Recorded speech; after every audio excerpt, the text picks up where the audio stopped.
Existe um momento em toda a história, pessoal ou coletiva, em que a corrupção não é mais exceção, mas regra.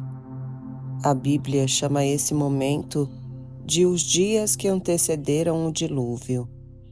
Não se trata apenas de violência externa, é a violência interior, quando a consciência se distancia tanto de sua origem que já não reconhece o bem, o sagrado ou o limite. No Gênesis, lemos que a maldade do homem se multiplicou sobre a terra. Na linguagem iniciática, isso significa que a mente fragmentada passou a governar sem freios. Os gnósticos chamariam isso de domínio dos arcontes, forças que alimentam a ignorância, o automatismo e a separação.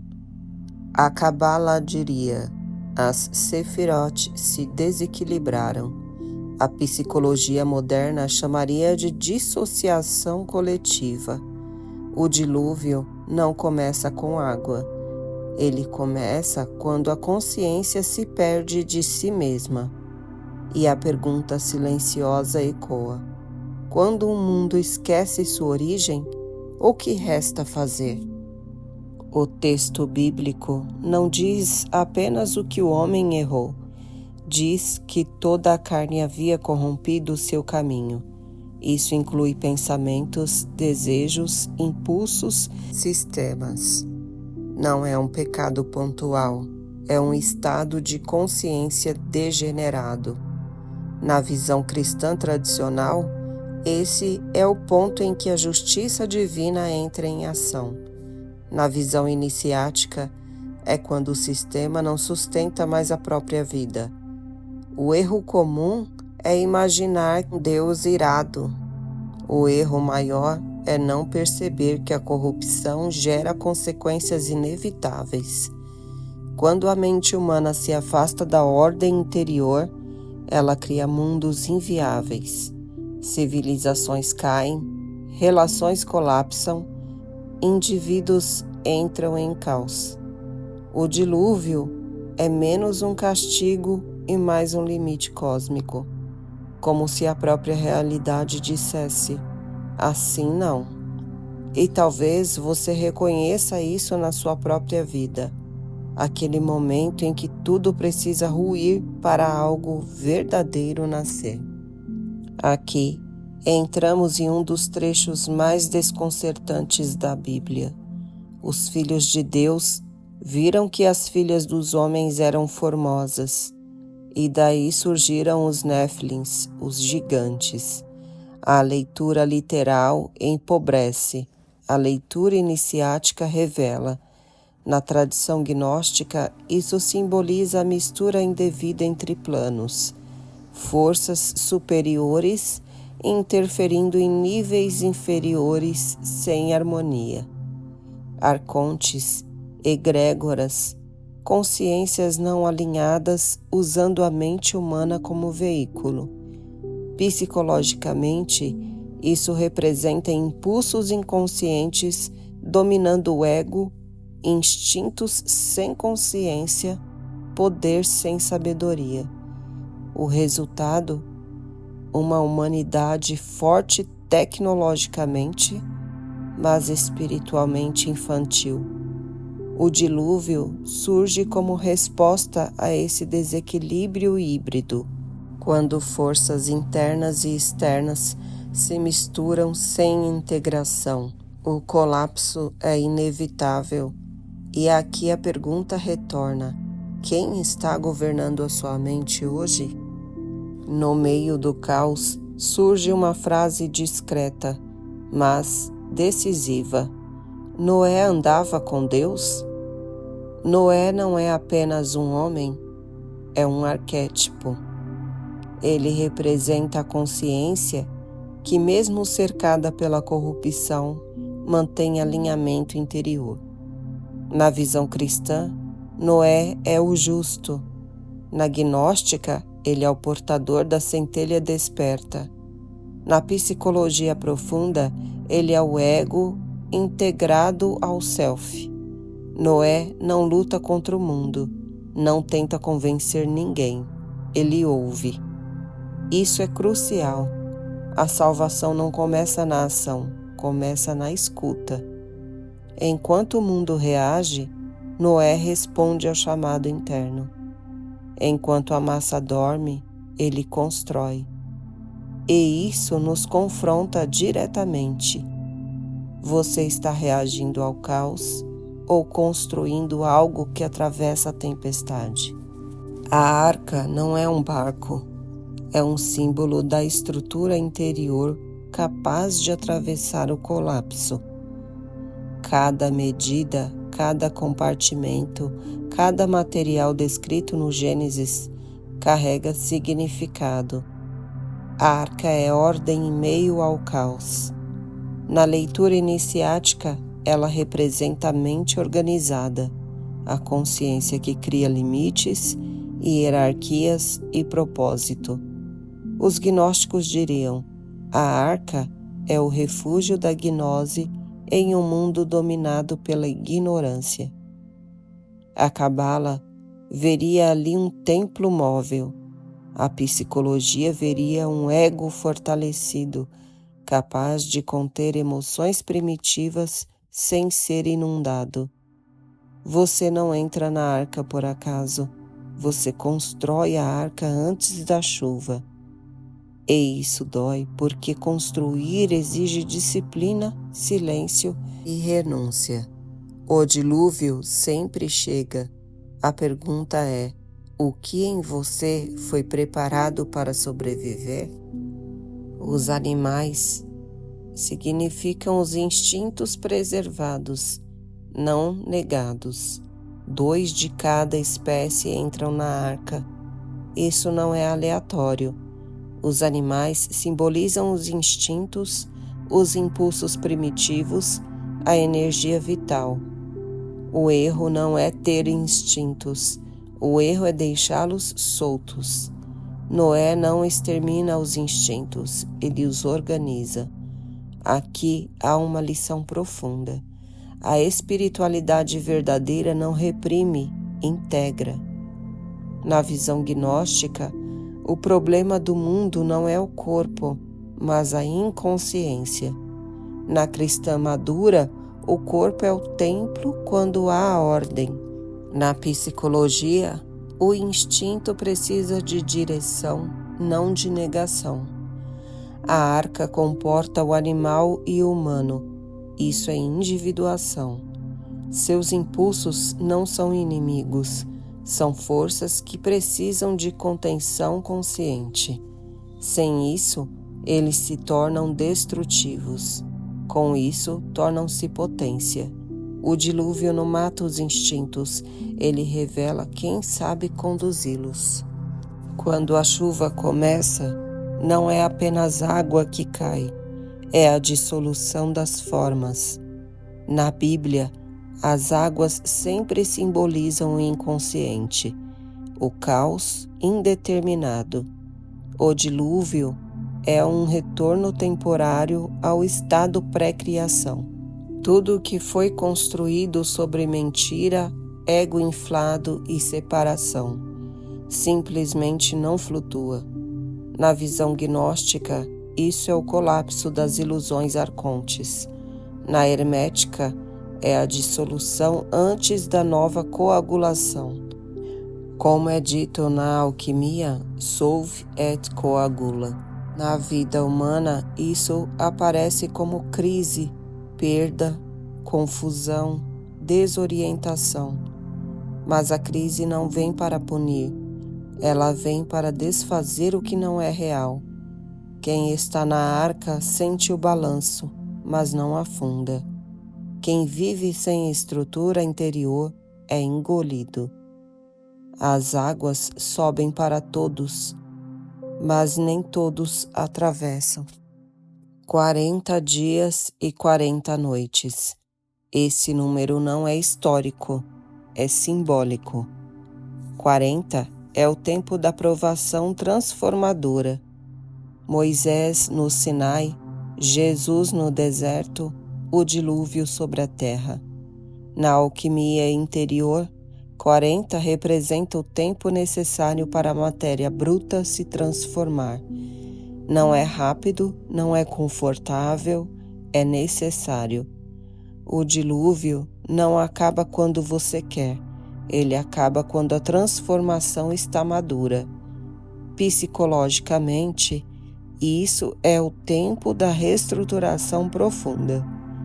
Espiritualmente, é a noite escura da alma. Muitos desistem no meio, querem sair da arca antes da hora, mas quem respeita o tempo do processo emerge diferente. E talvez você esteja em seus próprios 40 dias. A pergunta não é quando isso acaba, mas quem estou me tornando enquanto atravesso. Depois da tempestade, não vem imediatamente a terra firme, vem o silêncio. Esse é um dos momentos mais negligenciados da narrativa, mas é um dos mais importantes. Após o colapso, a consciência precisa assentar. Não se reconstrói no barulho. Noé espera. Ele não força a saída, ele observa os sinais. Na visão iniciática, esse é o estágio da contemplação. Na psicologia, é a integração pós-trauma. Na espiritualidade, é o repouso em Deus. Muitos sobrevivem ao caos, mas não sabem o que fazer depois. Voltam aos mesmos padrões, reconstruem os mesmos erros. O silêncio é o útero do novo mundo. Quem não aprende a habitá-lo, repete a queda. O dilúvio externo termina. O interno só termina quando o silêncio ensina. Noé solta o corvo. Depois a pomba. O corvo vai e não volta. A pomba retorna até que encontre terra firme. Essas aves representam 2 tipos de consciência. O corvo é a mente inquieta, oportunista, que se alimenta da carniça do velho mundo. A pomba é a consciência sensível, que só repousa onde há vida. Muitos querem sair da arca com mentalidade de corvo. Poucos esperam como a pomba. Espiritualmente, isso é discernimento. Psicologicamente, é maturidade emocional. Nem todo terreno que aparece está pronto para ser habitado. Nem toda oportunidade é um novo começo real. A pomba ensina paciência. O corvo ensina o erro comum. Qual deles guia suas decisões hoje? Quando a terra finalmente surge, ela não é a mesma. O mundo foi purificado, não aperfeiçoado. Isso é crucial. O dilúvio não cria o paraíso, ele cria uma nova chance. Na visão cristã, Deus renova sua aliança. Na gnóstica, a centelha sobrevive ao colapso do sistema. Na psicológica, o indivíduo emerge com mais consciência, não com perfeição.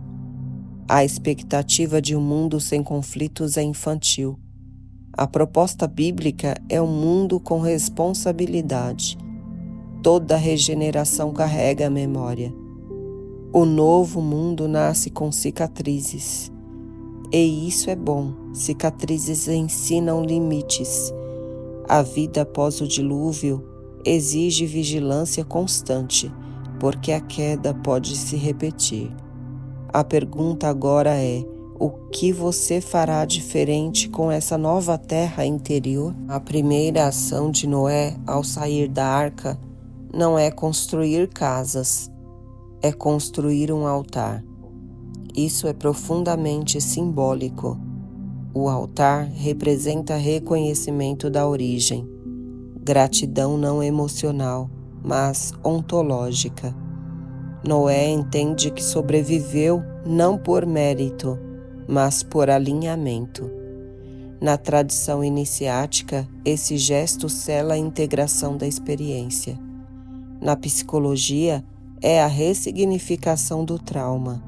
Na espiritualidade, é a humildade verdadeira. Quem não constrói um altar interior após o caos, volta a se perder. O altar lembra: eu não sou o centro do universo. E talvez seja isso que o mundo pré-diluviano esqueceu. Toda travessia pede um altar. Mesmo que seja silencioso, mesmo que seja invisível. Sem ele, o orgulho retorna. O arco-íris surge como sinal da aliança, uma ponte entre céu e terra. Não é um símbolo de vitória humana, é um lembrete de limite divino. Na visão cristã, Deus promete não destruir novamente com águas. Na visão iniciática, a consciência recebe um sinal de equilíbrio. O arco une opostos, luz e água, espírito e matéria. Na Cabala, é a harmonia entre as Sefirot. No Hermetismo, é a reconciliação dos princípios. Psicologicamente, é a integração do consciente e inconsciente. A aliança não impede futuras quedas, ela lembra que há um caminho de retorno. Toda vez que você reconhece seus limites, um arco-íris interior se forma. Noé planta uma vinha, bebe do vinho, embriaga-se. Esse trecho desconcerta muitos leitores, mas ele é honesto. Nem mesmo o justo está imune à sombra. A consciência desperta não é invulnerável. O vinho simboliza excesso, perda temporária de vigilância. Na leitura iniciática, isso mostra que a queda não termina com o dilúvio. Ela apenas muda de forma. A vigilância precisa ser contínua. A consciência é uma prática, não um troféu. O erro não está em tropeçar, está em negar a própria fragilidade. Noé nos lembra que a jornada é longa e que a humildade protege mais que a pureza imaginária. Os filhos de Noé reagem de formas diferentes à nudez do pai. Cã expõe, Sem e Jafé cobrem.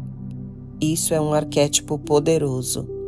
Cã representa a consciência que explora a falha alheia. Sem e Jafé representam a consciência que protege a dignidade. Espiritualmente, isso fala de respeito ao mistério humano. Psicologicamente, fala de empatia versus sadismo moral. Não é sobre pecado sexual, é sobre como lidamos com a vulnerabilidade. Toda vez que alguém cai, você expõe ou cobre. Essa escolha molda o tipo de mundo que estamos recriando após o dilúvio. A chamada maldição de Cã foi usada historicamente de forma criminosa, mas iniciaticamente ela fala de consciência psíquica. Quem vive da exposição do outro acaba escravizando por sua própria sombra. Na Bíblia, bênção e maldição não são mágicas, são desdobramentos naturais. A consciência que não honra limites se fragmenta, a que honra se expande. Isso vale para indivíduos, culturas e civilizações. O dilúvio termina, mas as escolhas continuam moldando o futuro. Nada fica sem resposta, tudo retorna como aprendizado. O mundo recomeça menor, mais contido, menos consciente. Há novas regras, novos limites, nova relação com a vida. Isso simboliza a necessidade de estruturas após a crise. Liberdade sem forma gera novo caos. Forma sem espírito gera prisão. O pós-dilúvio pede equilíbrio. Na vida pessoal, isso é o momento de criar novos hábitos, novas alianças internas. Sem isso, a velha consciência retorna disfarçada. O dilúvio limpa, mas só a vigilância sustenta. O dilúvio não é único, ele é um padrão. Civilizações antigas falam dele. A psicologia o reconhece. A história o repete. Sempre que a consciência coletiva se distancia demais da origem, um reset acontece. Não necessariamente com água, às vezes com guerras, colapsos econômicos, crises existenciais. O mito não fala do passado, ele fala do funcionamento da realidade. E talvez estejamos novamente próximos de um desses ciclos. A pergunta não é se, é como atravessaremos. Todos nós vivemos dilúvios pessoais, momentos em que o chão some, as certezas se afogam, as máscaras caem. Você pode resistir ou construir uma arca interior. O mito não quer te assustar, quer te preparar. O caos não é inimigo, é um mensageiro. Ele revela o que não pode mais continuar. Se você escuta, atravessa. Se ignora, afunda. Construir a arca hoje significa organizar a mente, estabelecer valores, criar silêncio, honrar limites. Nada místico demais, nada fantasioso. A espiritualidade verdadeira é estrutural. Sem arca, não há travessia. Ninguém escapou do dilúvio. Alguns atravessaram. Isso destrói a ilusão de humanidade espiritual. Não existe elevação que dispense atravessar a sombra. A diferença está na preparação. Tecnologia sem consciência, informação sem sabedoria, poder sem ética, os sinais se repetem. Talvez o mito esteja nos avisando de novo. Você não precisa temer o dilúvio, precisa compreender o chamado. A arca está sendo construída agora, interiormente. Quem atravessa não volta igual, nunca volta. A iniciação não é privilégio, é responsabilidade. O dilúvio termina, mas a história humana continua. No próximo episódio, entraremos em um novo colapso simbólico, Babel, a fragmentação da linguagem, da mente e da consciência coletiva. Se este episódio ressoou em você, permaneça. A saga está apenas começando.